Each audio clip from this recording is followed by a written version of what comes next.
Coba bayangkan, Anda sedang duduk di depan sebuah layar putih. Layar putih yang disorot cahaya lampu blencong. Kayak pertunjukan wayang kulit ya. Tepat sekali. Pertunjukan wayang kulit yang megah.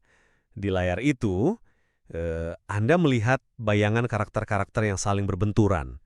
Mereka berperang, jatuh bangun, dalam kemiskinan, dan ya terjebak dalam kekacauan yang seolah tiada henti.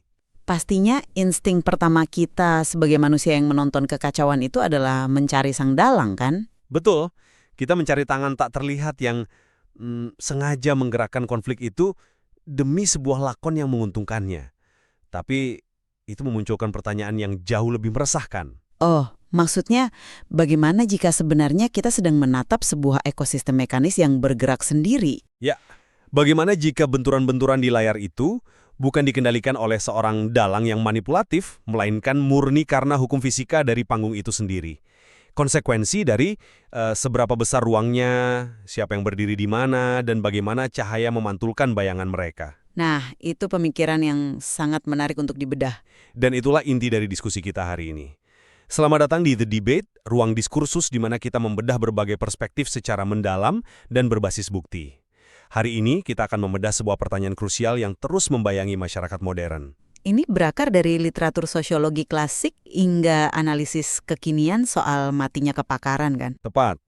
Pertanyaannya adalah, apakah ketimpangan, polarisasi, dan matinya kepakaran di masyarakat kita adalah hasil rekayasa struktural yang sengaja diciptakan oleh penguasa untuk melanggengkan kekuasaan, ataukah hal-hal tersebut hanyalah konsekuensi alami dari dinamika otoritas, psikologi manusia, dan fungsi sosial dalam masyarakat yang majemuk? Sebuah pertanyaan yang berat ya. Dan untuk memperjelas pijakan kita, saya berargumen bahwa konflik, stratifikasi kelas, dan bahkan polarisasi yang kita lihat hari ini adalah keniscayaan fungsional dari relasi otoritas dan kelemahan psikologi dasar manusia. Jadi bukan konspirasi penguasa semata. Bukan. Ini bukan sekadar konspirasi atau rekayasa elit di ruang tertutup. Sebaliknya, saya berargumen bahwa kemiskinan, kebodohan, dan polarisasi adalah alat manipulasi sistemik dan struktural, sengaja dirancang oleh kelompok superordinat atau kelompok penguasa untuk mencegah perlawanan dan mempertahankan status quo mereka. Menarik sekali. Coba kita mulai dari premis Anda soal manipulasi sistemik ini. Bagaimana sebenarnya Anda melihat desain itu bekerja di dunia nyata? Gini, dominasi penguasa di atas tataran sosial itu tidak pernah terjadi secara kebetulan. Hal ini terjadi melalui sebuah desain sistemik yang terus-menerus mengeksploitasi kerentanan rakyat. Mari kita lihat fakta sederhana yang ada di depan mata kita. Fakta soal sumber daya kita. Betul. Negara ini luar biasa kaya akan sumber daya alam. Kita punya tambang, hutan yang luas, gas alam. Logikanya, kemakmuran itu harusnya mengalir ke bawah kan? Namun realitanya, lebih dari separuh lahan di negeri ini dikuasai oleh segelintir elit dan korporasi. Ketimpangan lahan ya? Ya, menurut saya ini bukan sekedar ketidakadilan ekonomi biasa. Ini adalah instrumen kontrol. Tunggu, instrumen kontrol dalam artian kemiskinan itu sendiri yang dijadikan senjata? Betul sekali. Ketika rakyat dibiarkan hidup dalam kemiskinan dan ketidakpastian, kelaparan menjadi peredam nalar yang sangat efektif.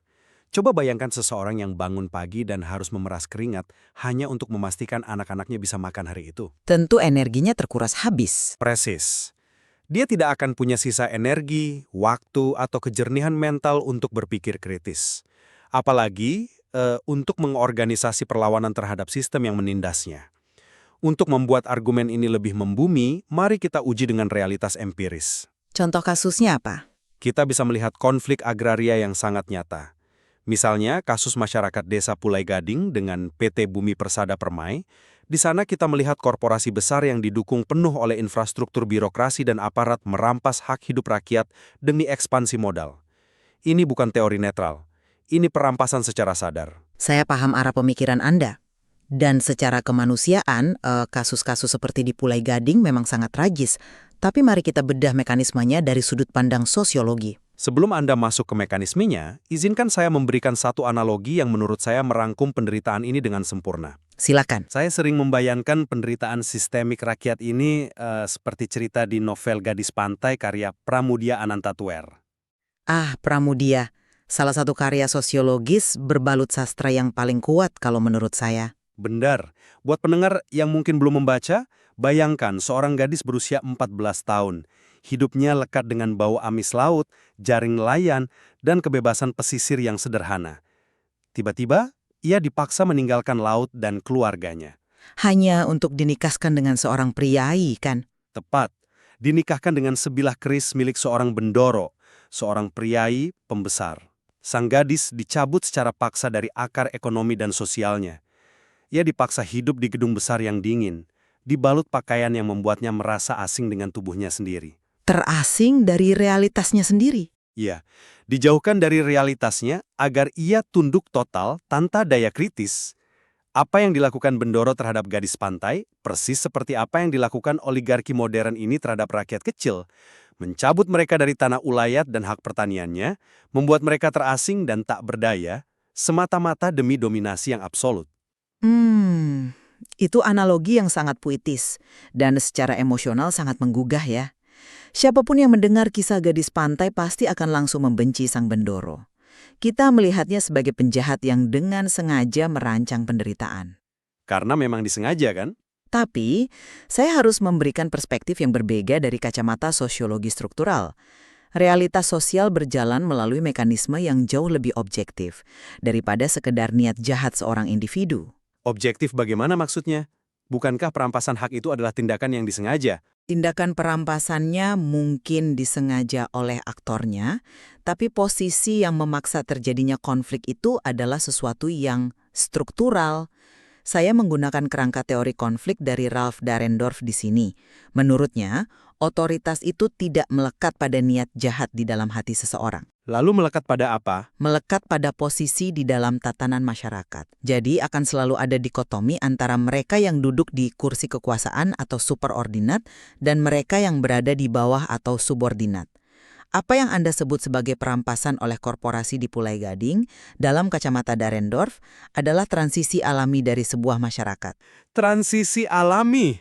Anda menyebut merampas tanah sebagai transisi alami. Biar saya perjelas konsepnya. Dahrendorf punya konsep yang disebut kelompok semu atau quasi-group. Buat pendengar, bayangkan kelompok semu ini seperti kumpulan orang yang sedang berteduh di halte bus saat hujan. Mereka berkumpul secara kebetulan. Betul, mereka ada di tempat yang sama, mengalami masalah yang sama, tapi mereka tidak punya kesadaran kolektif. Nah, ketika masyarakat desa yang awalnya adalah kelompok semu ini mulai ditekan oleh kepentingan perusahaan, mereka bertransisi menjadi kelompok kepentingan. Mulai sadar posisi mereka ya? Iya, mereka mulai sadar bahwa mereka punya musuh bersama. Ini melahirkan apa yang disebut kesadaran laten untuk berkonflik. Jadi maksud Anda, perusahaan menekan mereka semata-mata karena hukum alam dari posisi mereka? Kurang lebih begitu. Posisi superordinat yang dipegang oleh perusahaan bukanlah entitas yang sejak awal diisi oleh orang-orang jahat yang berkumpul di ruangan gelap. Itu adalah delegasi kekuasaan struktural. Tapi tetap saja ada manusianya di sana. Betul, tapi siapapun orangnya, entah itu direktur A, manajer B, atau bahkan mungkin Anda dan saya jika diletakkan di posisi itu, akan dituntut oleh sistem untuk mempertahankan otoritas dan profitabilitas perusahaan. Oh, layaknya hukum alam Machiavelli ya? Tepat sekali. Sang penguasa, demi menjaga stabilitas strukturnya, terpaksa harus menggunakan kelicikan seekor rubah dan kekuatan seekor singa. Tindakan mereka didikte oleh tuntutan peran, bukan kejahatan personal. Saya mengerti mengapa Anda berpikir demikian, dan konsep quasi-group itu memang masuk akal untuk menjelaskan bagaimana rakyat akhirnya bersatu. Tapi saya harus menolak gagasan bahwa ini hanyalah mekanisme struktural yang seolah-olah buta dan netral. Mengapa tidak netral? Ketika Anda mengatakan tuntutan peran, Anda secara tidak langsung mengabaikan fakta bahwa struktur birokrasi dan hukum yang mengizinkan perampasan itu dibuat dan dipelihara oleh aktor-aktor rasional yang punya agensi. Mereka bisa memilih untuk membuat sistem yang lebih adil, tapi mereka tidak melakukannya. Tapi apakah adil menilai sejarah dengan moralitas ideal, sementara kelangsungan sistem seringkali menuntut pragmatisme? Ini bukan sekedar pragmatisme. Kelambanan pemerintah dalam menyelesaikan konflik-konflik agraria ini, ketimpangan penguasaan lahan di mana rakyat dibuat kelaparan di atas tanahnya sendiri, ini bukan proses evolusi sosiologis yang organik.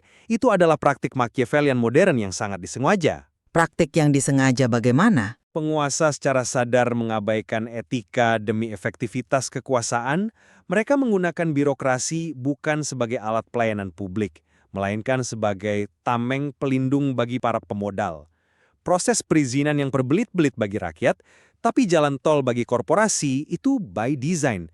Mereka merancang labirin ini agar kelompok subordinat kehabisan napas sebelum bisa melawan. Kalau kita asumsikan semua itu adalah desain dari atas, bagaimana Anda menjelaskan fakta bahwa masyarakat di bawah seringkali saling menghancurkan satu sama lain tanpa perlu disuruh oleh penguasa? Saling menghancurkan? Ya, jika kita terus mengkambing hitamkan taktik elit yang terencana, kita justru mengecilkan agensi masyarakat itu sendiri. Maksud Anda masyarakat saling bertikai karena kemauan mereka sendiri? Di Lewis A. Coser, konflik tidak selalu disuntikkan oleh dalang dari atas. Coser menegaskan bahwa berkonflik dengan kelompok luar atau outgroup justru sangat fungsional untuk mempererat ikatan internal di dalam sebuah kelompok atau in-group. Mempererat ikatan internal dengan cara mencari musuh luar. Tepat. Dalam masyarakat kita yang majemuk dan penuh tekanan ekonomi, masyarakat seringkali merawat polarisasi identitas secara sukarela. Ini berfungsi sebagai katup penyelamat atau safety valve. Safety valve. Maksudnya sarana pelampiasan. Tepat sekali.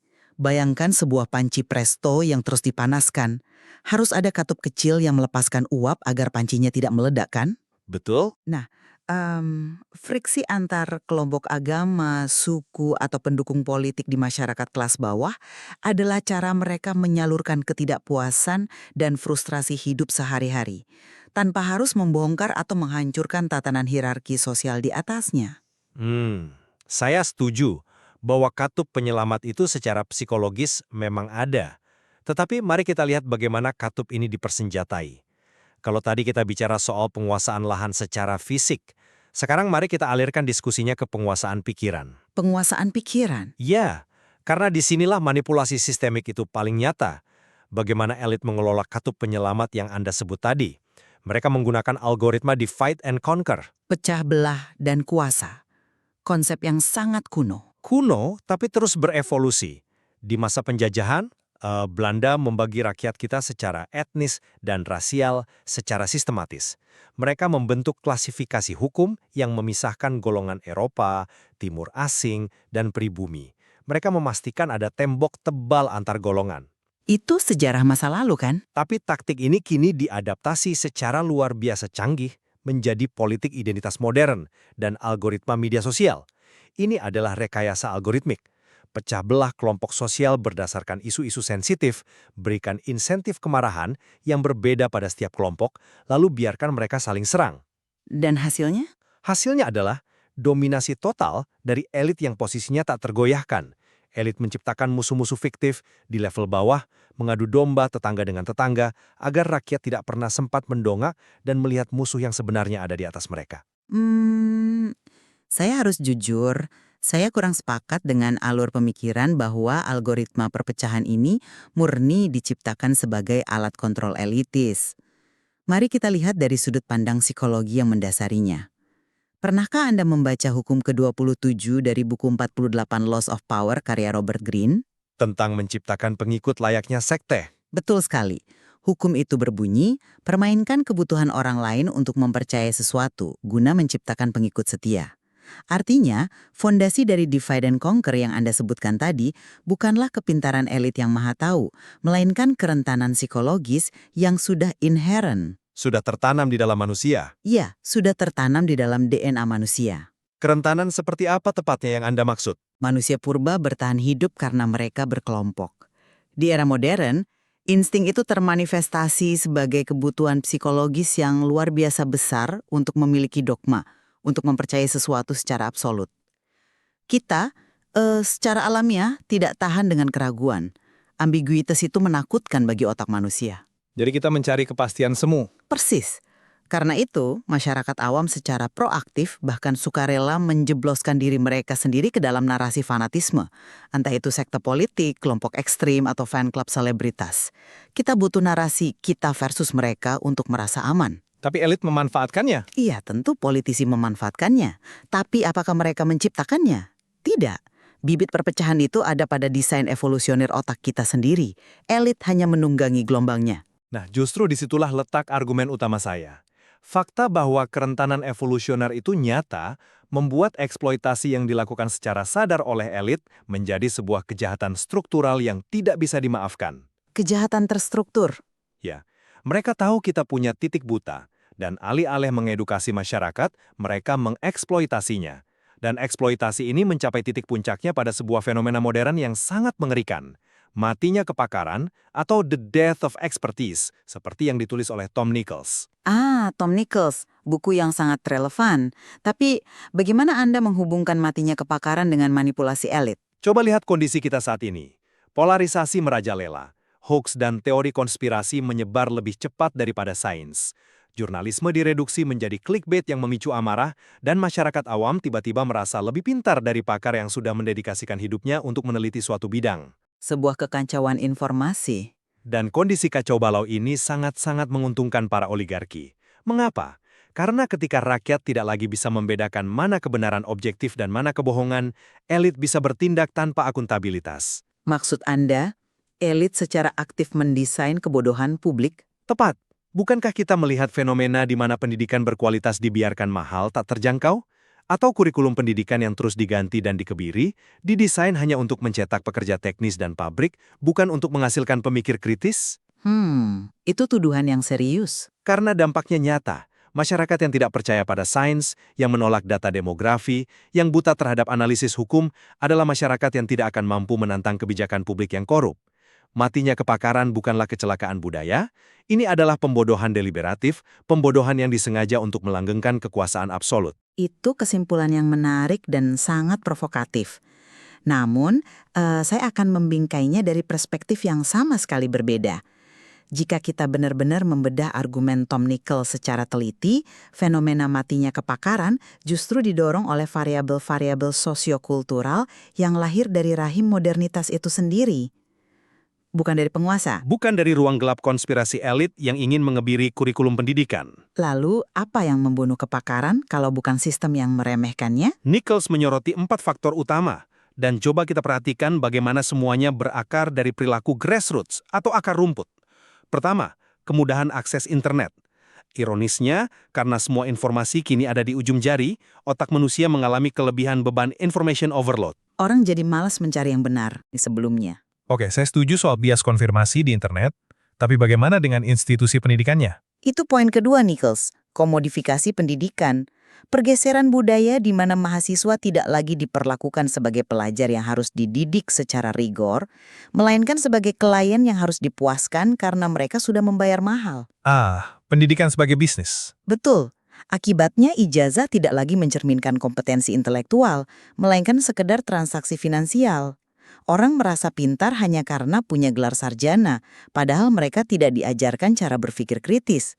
Ketiga, lahirnya model jurnalisme gaya baru yang lebih mengejar kecepatan breaking news dan klik ketimbang akurasi mendalam. Dan faktor keempatnya? Ini yang paling krusial, dan ini murni psikologis. Kegagalan metakognitif yang dikenal dengan efek Dunning-Kruger. Mari kita berhenti sebentar di sini. Buat pendengar yang mungkin merasa istilah ini terlalu akademis, bisa tolong jelaskan apa sebenarnya metakognisi dan efek Dunning-Kruger ini secara sederhana? Tentu. Metakognisi itu, gampangnya, adalah kemampuan untuk berpikir tentang cara kita berpikir. Ini adalah kemampuan otak kita untuk mundur selangkah, mengevaluasi diri, dan menyadari bahwa, ternyata saya tidak tahu apa-apa soal topik ini. Menyadari batas pengetahuan sendiri. Betul. Nah, kegagalan metakognisi berarti hilangnya alarm internal tersebut. Efek Dunning-Kruger terjadi ketika seseorang yang sangat awam justru memiliki kepercayaan diri yang luar biasa tinggi melebihi seorang ahli. Justru karena dia terlalu tidak tahu untuk menyadari betapa sedikit pengetahuannya. Jadi, orang yang tidak tahu apa-apa merasa paling tahu segalanya. Persis. Ketika seorang pasien mendebat habis-habisan resep obat dari seorang dokter spesialis yang sudah belajar belasan tahun, hanya karena pasien itu membaca pesan broadcast tak berdasar di grup WhatsApp keluarga. Apakah itu karena politisi? Tentu saja bukan. Apakah itu instruksi politik tingkat tinggi dari oligarki? Jelas tidak. Itu adalah bukti nyata kegagalan psikologis tingkat dasar. Wabah ini muncul dari kombinasi ego manusia dan teknologi, bukan dari cetak biru penguasa. Oke, saya paham penjelasan Anda, dan kegagalan metakognisi itu memang terjadi di tingkat individu. Tapi ketika kegagalan individu itu berubah menjadi wabah nasional yang terstruktur, kita harus mempertanyakan infrastrukturnya. Infrastruktur teknologinya. Ya, Anda menyebut internet overload dan komodifikasi pendidikan sebagai efek samping dari modernitas. Pertanyaan saya, siapa yang merancang kebijakan pendidikan yang memungkinkan kampus beroperasi layaknya korporasi pencari untung? Pemerintah. Dan siapa yang membiarkan platform media sosial yang kita tahu memfasilitasi hoaks di grup WhatsApp itu beroperasi dengan algoritma yang mengutamakan kemarahan dan misinformasi demi profit engagement? Pembuat kebijakan dan raksasa teknologi tentu saja. Nah, penguasa politik dan pemodal teknologi ini saling berkolaborasi. Mereka memiliki data. Mereka tahu persis bahwa efek Dunning-Kruger ini melanda akar rumput. Namun, alih-alih meregulasi algoritma yang merusak itu, alih-alih membangun literasi publik yang sesungguhnya untuk mengentaskan efek tersebut, mereka malah membiarkannya. Anda pikir mereka sengaja membiarkannya? Bukan juga membiarkan, mereka mengkapitalisasinya. Karena, kembali lagi ke premis awal saya, masyarakat yang kebingungan, yang energinya habis untuk saling caci di media sosial, dan yang merasa dirinya paling benar tanpa dasar ilmu adalah masyarakat yang paling mudah digiring ke bilik suara. Dan paling mustahil untuk persatu mengorganisir reformasi struktural. Saya tidak menyangkal bahwa struktur politik mendapat keuntungan besar dari kelemahan masyarakat. Sangat naif jika kita menganggap politisi tidak memanfaatkannya. Namun, memposisikan segala bentuk disfungsi sosial ini sebagai desain deliberatif yang disengaja sejak awal, menurut saya akan membuat kita buta terhadap keniscayaan sosiologis yang terus berjalan. Lalu, bagaimana Anda merangkum posisi Anda menyikapi realitas ini? Jika saya harus merangkum cara saya memandang permasalahan ini, struktur masyarakat kita memang dipersatukan oleh semacam ketidakbebasan yang dipaksakan. Ada koersi atau pemaksaan yang mengikat kita semua, sebagaimana ditegaskan oleh pandangan Dahrendorf mengenai relasi otoritas. Tapi tetap alamiah sifatnya. Akan tetapi, ketegangan, friksi kelas, dan konflik sosial ini bersifat sangat alamiah. Tatanan sosial secara terus-menerus digerakkan oleh sifat dasar manusia yang rentan. Kita rentan terhadap fanatisme suku, kita rentan dibutakan oleh ilusi pengetahuan semu dari internet, dan secara fungsional, kita butuh konflik dengan kelompok luar demi mempertahankan identitas kita sendiri.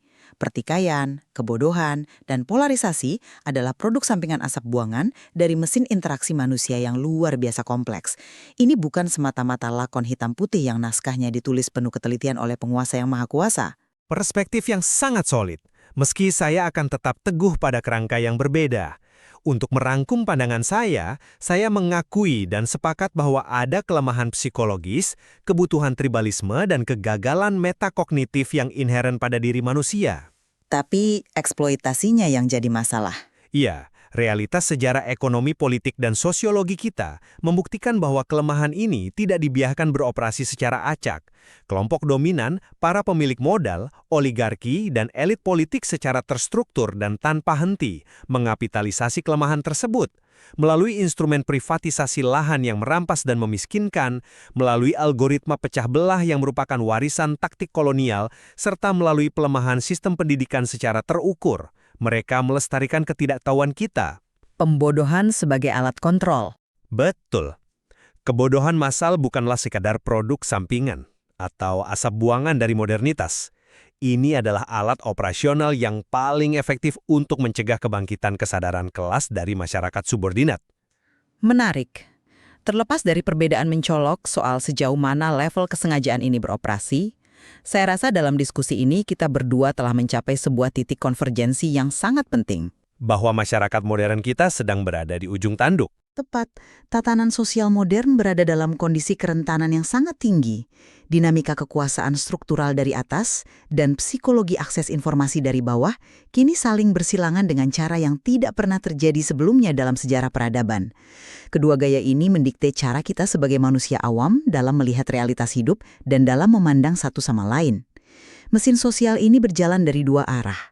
Kerentanan bawaan dari bawah yang dengan mudahnya bertemu dengan eksploitasi sistemik dari atas. Saya tidak bisa menentang kesimpulan itu. Pada akhirnya ketika kita kembali menatap bayangan-bayangan yang berbenturan di panggung wayang kehidupan yang kita bicarakan di awal tadi, mulai dari sejarah panjang penindasan kelas, tragisnya konflik agraria, hingga hiruk-pikuk disinformasi dan matinya kepakaran di media sosial, kita harus menyadari bahwa dibutuhkan pemahaman yang berlapis, Tidak sesederhana menunjuk satu penjahat. Betul. Kita tidak bisa sekedar menyalahkan dalang yang jahat dan menolak mengambil tanggung jawab atas literasi kita sendiri. Namun, di saat yang sama, kita juga tidak boleh naif dan pasrah, membiarkan struktur menindas kita dengan berlindung di balik alasan keniscayaan alamiah. Masih banyak misteri peradaban, relasi sosiologi, dan strategi kekuasaan yang tersimpan dalam literatur untuk terus kita eksplorasi. Tujuannya, ya agar kita tidak menjadi korban dari kebodohan kita sendiri. Sepakat. Pemahaman adalah garis pertahanan pertama kita. Pertanyaannya sekarang, kami kembalikan untuk Anda, para pendengar. Renungkan, saat Anda melihat kekacauan dunia hari ini, apakah Anda akan terus membiarkan diri Anda terombang-ambing oleh hukum fisika dari panggung tersebut? Ataukah Anda akan mulai mencari cara untuk melihat dan mungkin memutus tali-tali yang mengikat bayangan Anda? Terima kasih telah mendengarkan The Debate. Sampai jumpa di diskursus selanjutnya.